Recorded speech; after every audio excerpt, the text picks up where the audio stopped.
Action!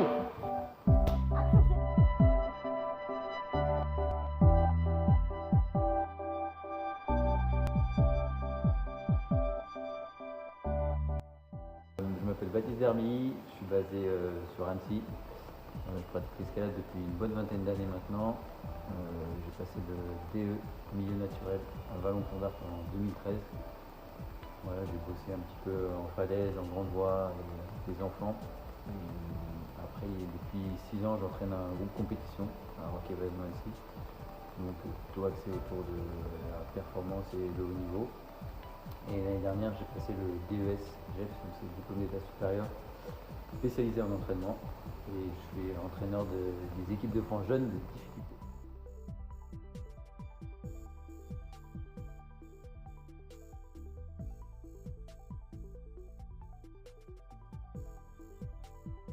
C'est une question difficile, je trouve, parce que je ne veux pas tomber dans des généralités.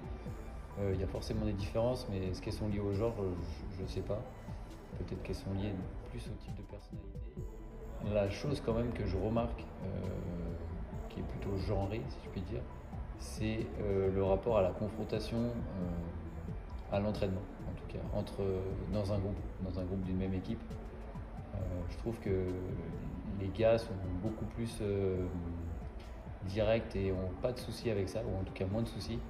Alors que les filles, ça peut poser problème dans une séance. Si on a 2, 3 ou 4 filles du même niveau, ça peut vite être difficile à gérer entre elles, dans ce même Tu groupe. sais me donner un exemple concret? Un exemple concret, moi j'ai déjà eu des cas où j'en ai qui sont venus me voir en me disant moi je veux pas aller dans cette voie parce qu'elle elle a réussi et j'ai peur De pas y arriver. de pas y arriver alors que je suis du même niveau et si j'y arrive pas ça veut dire que je suis moins forte et du coup ça me remet en question. Et elles n'ont pas ce problème-là par rapport aux hommes, aux garçons du groupe? Non, c'est plus par rapport aux filles entre elles et surtout du même catégorie d'âge. Comme nous on a des catégories d'âge. Voilà. Mais ça, du coup, ça pourrait se rapporter simplement au fait qu'elles sont en compétition déjà. Elles sont en compétition parce qu'elles sont en format compétition? Non, pas forcément, parce que ça peut être sur un entraînement, je veux dire un entraînement, enfin, il y a toujours de l'enjeu, mais un entraînement sans enjeu, ouais. Okay. Un entraînement où finalement on est même juste dans le développement d'une qualité énergétique, par exemple, où le but c'est juste de faire un nombre de voies ou d'aller plus haut dans une voie, mais il n'y a pas de classement, il n'y a pas de concurrence à la fin, on est juste là pour se donner à fond et progresser. Ok, et si les garçons, en général, statistiquement, ne le font pas, est-ce que tu arrives à expliquer pourquoi ils s'adressent chez les femmes et pas chez les garçons? J'ai l'impression qu'ils sont plus directs et ouverts avec ça et qu'il n'y a pas en fait, ils vont plus se dire les choses peut-être. Que ça va être plus ouvert et qu'il va y avoir moins de. Plus direct, ça va être là je t'ai mis le but, je suis meilleur, enfin, et que c'est plus accepté. Et du coup, pourquoi tu penses que ces filles, elles ont plus de problématiques de légitimité? Pourquoi tu penses qu'elles ont ça? Je sais pas si c'est les filles, mais c'est ce que je remarque.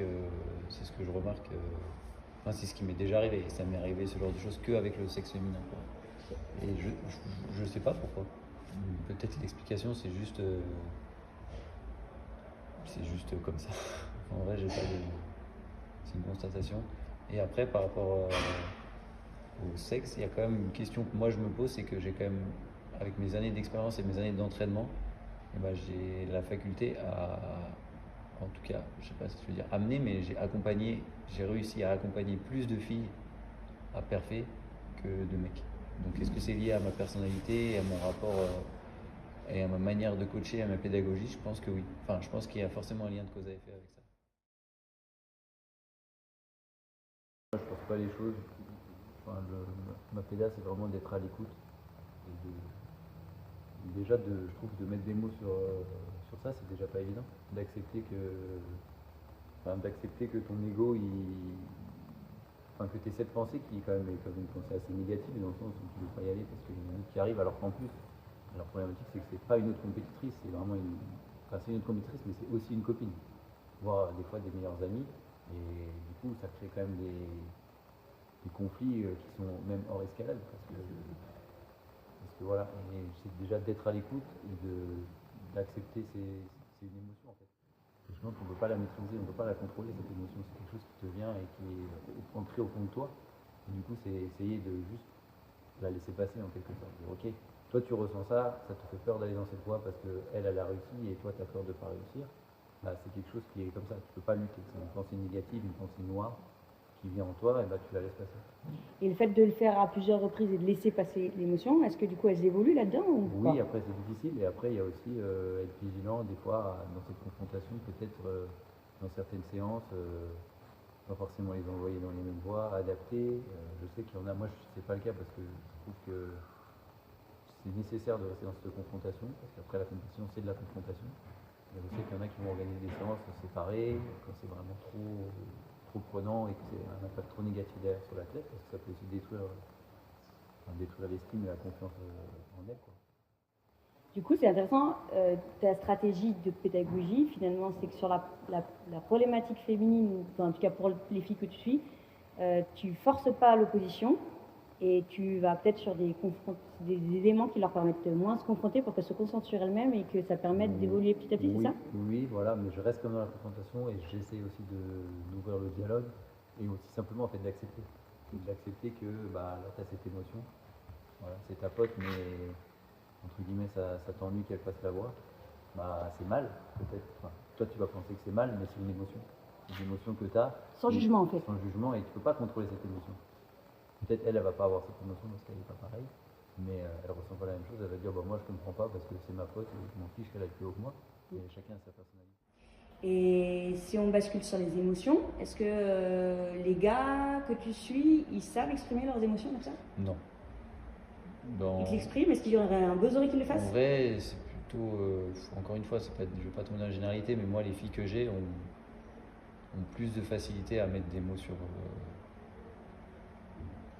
les choses. Les garçons, c'est plus beaucoup de frustration, d'énervement, de cris, ils vont presque être plus renfermés, hein, les garçons que j'ai. Par contre, l'opposition dans un même groupe leur pose pas de problème? Aucun problème. J'ai jamais eu de souci avec les garçons. C'est même pris presque second degré, rigolade et est-ce que dans le cas d'une compétition, par contre, comment ils le vivent s'ils sont avec d'autres hommes? Bah, franchement, je trouve que même ce qu'on ressent dans l'ambiance, c'est plus simple, je trouve. Entre hommes? Ouais. Et en compétition, entre femmes? Après, c'est pas plus sain ou moins sain, je sais pas, ça dépend aussi des personnalités qu'il y a, mais. En tout cas, dans ton expérience, ça t'a posé moins de problèmes. Ouais. De gestion humaine. Ouais. Et du coup, dans tes entraînements, est-ce que dans ta pédagogie, tu dois adapter, est-ce que tu t'adaptes à quand tu entraînes des filles ou quand tu entraînes des garçons?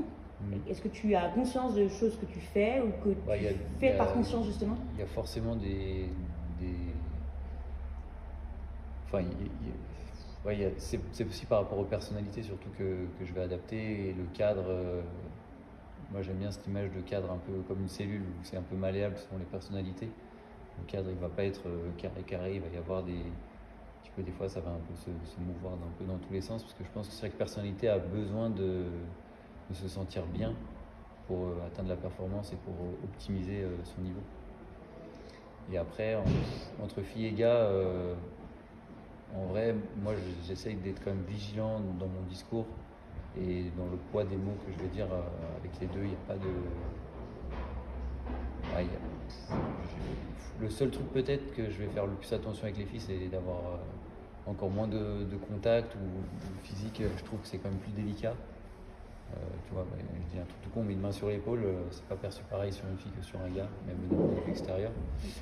Donc ça, je vais faire attention, mais j'essaye quand même que ce soit assez gestion et un peu équitable, quoi. Okay. Ça veut pas dire que je les traite de la même manière, mais c'est équitable. Et tu peux revenir sur ton histoire de gestion par personnalité, réellement? Ouais, ouais, c'est assez simple, c'est que chacun a sa manière de fonctionner.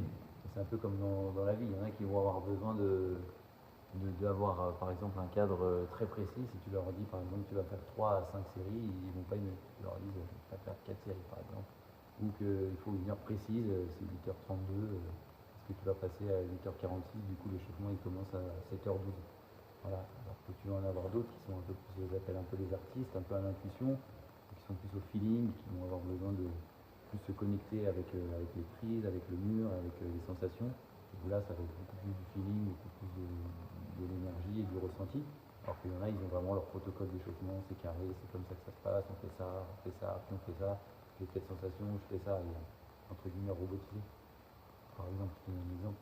Après, il y a d'autres exemples, tu as des comportements qui sont un peu particuliers des fois, ou des jeunes qui sont turbulents, c'est aussi accepter que des fois, le cadre, il déborde du cadre, mais toujours leur rappeler quand même le cadre qu'il ne faut pas dépasser, quoi. Ok. Ce qui fait que du coup, tu réfléchis pas forcément par garçon-fille, mais tu réfléchis dans ton groupe aux individus, quelles sont leurs personnalités. Oui. Et du coup, après, ta pédagogie, elle est individualisée par rapport aux On personnalités. va dire, je ne vais pas donner les mêmes conseils, je ne vais pas baser sur les mêmes choses, je ne vais pas attaquer entre guillemets les mêmes choses quand je vais vouloir lancer des pics. Il y a certaines personnalités, je vais vraiment titiller leur ego, il y en a d'autres pas du tout. Il y en a, je vais être doux, il y en a, je vais être dur, mais moi, je sais que dans ma connaissance à moi, je vais avoir du mal à être dur. Je suis très exigeant, mais je vais avoir du mal à être dur, à être entre guillemets méchant. Et, voilà. Ce qui fait que, vu de l'extérieur, on pourrait se dire, en faisant un bref résumé sans te connaître, que tu as une pédagogie qui peut être pas la même, du coup, tu n'es peut-être pas juste pour chacun. Mais en fait, c'est ce qui, peut-être dans cette individuation, qui est la plus pertinente pour répondre aux besoins. J'essaie que chacun puisse s'épanouir et se sentir bien dans le groupe en pouvant montrer sa personnalité et en pouvant se sentir bien avec sa personnalité et ce qui fait de cette personne ce qui la définit, entre guillemets. Et ses qualités, et j'en fais, la personnalité, je vais prendre les qualités et mettre en avant les qualités de chacun pour ensuite créer un groupe. Un petit peu à l'image d'un sport co finalement, mais dans un sport individuel. Et du coup, je reviens à ta phrase sur ta priorité, c'est le bien-être de la personne. C'est rigolo dans un contexte de compétition où tu pourrais avoir le résumé de te dire moi je veux former les gars les plus performants, mais finalement c'est pas tant la performance mais plus le bien-être d'abord. Pour moi ça marche, ça va ensemble. Pour moi la performance, il faut être bien dans sa peau pour performer, en tout cas sur le long terme. Et du coup et puis ça reste des jeunes, ça reste pas non plus c'est des jeunes, et moi la principale c'est quand même l'épanouissement, et je trouve que le sport ça permet de s'épanouir, ça permet de transmettre des valeurs qui vont leur servir plus tard dans leur vie. C'est une sorte de développement personnel. Et quels sont du coup tes outils concrets là, rapidement pour développer en tant qu'éducateur sportif cet épanouissement et ce bien-être personnel auprès de tes athlètes? Concrètement, c'est beaucoup d'échanges, beaucoup de discussions. Franchement, il n'y a pas d'outils, j'ai pas trop d'outils matériels si tu veux, mais c'est vraiment beaucoup d'échanges et de discussions et voilà, de comment tu te sens, qu'est-ce qu'on fait pour, quels sont tes objectifs, beaucoup d'échanges.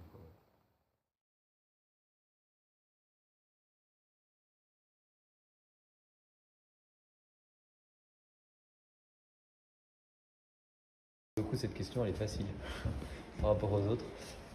J'ai très peu été formé, disons plutôt que j'ai été sensibilisé. Je n'appelle pas ça vraiment de la formation.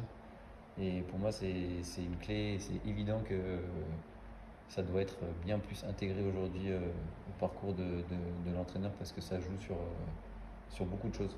Encore une fois, selon les profils, ça varie. Il y en a déjà chez les jeunes qui ne vont pas déjà être réglés. Il y en a c'est qui ça va avoir énormément d'impact. Il y en a chez qui elles ont plus de chance, entre guillemets, où ça va peu se ressentir sur la performance. Mais en tout cas, c'est un facteur évident pour moi à prendre en compte. Est-ce que tu échanges de ça? Et aujourd'hui, c'est compliqué pour moi parce que c'est quand même un sujet qui est encore tabou et qui, selon moi, ne devrait pas l'être, d'évoquer ces sujets parce que, on n'est pas formé à ça. Et il y a certaines jeunes où c'est pas forcément toujours facile d'aller vers une jeune de 13-14 ans et de lui parler de ça. Même elle, vis-à-vis de moi, qui ne suis pas un parent, qui ne suis pas de la famille proche, pas toujours, tu sens que c'est pas un sujet qui a de la gêne dans les gens. Et est-ce que toi, tu essayes de l'initier des fois, de leur dire avec délicatesse si tu vois si ça prend pas? Moi, ce que j'essaye de faire, c'est déjà leur dire qu'il y a un truc, qu'il n'y a pas de honte et que c'est normal, que c'est quelque chose de la vie. Et que la manière dont je l'aborde, c'est de dire que moi, si jamais j'ai un problème en compétition, j'ai ce qu'il faut, genre j'ai des tampons, des serviettes et tout, et du coup, c'est un moyen de peut-être d'ouvrir le dialogue. Et je me dis qu'elle se dit, ok, il est sensibilisé à ça, il sait ce que c'est déjà. Voilà. Après, Et est-ce qu'un brief en début d'année, là, quand tu récupères tes jeunes, c'est ça un peu compliqué. Ouais, je me suis jamais trop posé la question. et en non-mixité, tu prendrais que tes Mixité, femmes? avec que les femmes, oui, peut-être que c'est intéressant. Je t'avoue, je ne me suis pas trop posé cette question. Parce qu'aujourd'hui, avec les athlètes que je suis, au niveau auquel je suis, on est aussi sur d'autres d'autres problématiques. Enfin, on n'a pas le temps non plus de tout traiter. Et à l'entraînement, on est sur des priorités, mais on ne peut pas tout faire, quoi. Mais du coup, j'ai la chance, les athlètes que j'ai au plus haut niveau, en tout cas, ça a peu d'impact.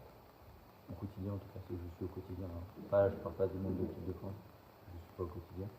Mais c'est de mon club, en tout cas, ça a peu d'impact. Et du coup, j'ai pas encore personnellement poussé le sujet à son maximum. Et comment t'aimerais être formé? Par qui t'aimerais être formé? Je sais qu'à la FFME, vous intégrez des nouvelles petites formations. Mais c'est pour les bénévoles, je crois. Enfin, est-ce que ça peut être un moyen d'introduire des gens qui seraient spécialisés là-dessus ou... Ouais, il faut juste des spécialistes et il n'y en a pas énormément. Et si là, on te propose un spécialiste qui te fait une formation sur 1 ou 2 jours, tu serais OP ou... Ouais. Un ou une d'ailleurs. Ouais.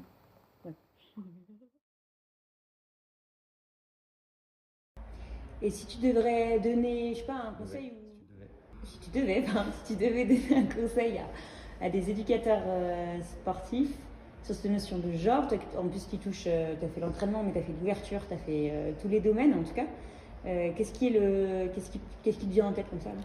Bon, moi, c'est de mettre en avant les qualités de chacun. De mettre en avant, de donner confiance sur des points forts parce que sur qu'est-ce que la personne sait faire et pas toujours dire ton point faible c'est ça, ton point faible c'est ça. C'est vraiment être sur un développement des qualités et des points forts et je dirais aussi de se concentrer sur la tâche et sur grimper avant de vouloir absolument se comparer et d'avoir un classement, quoi. C'est d'abord je grimpe, je fais ma performance, je fais ma voix, je fais mon bloc et ensuite je regarde et si les autres ils ont fait mieux, bah peut-être moi j'étais au meilleur de mon niveau, juste il y a eu meilleur que moi mais c'est pas grave parce que j'étais au meilleur de mon niveau. Et moins de cotation, je dirais moins de cotation, moins de comparaison. Oh putain! Juste de la grimpe. Oh putain! Pierrot, on n'a pas demandé de commentaire derrière. Allez, on est beau! Très bien.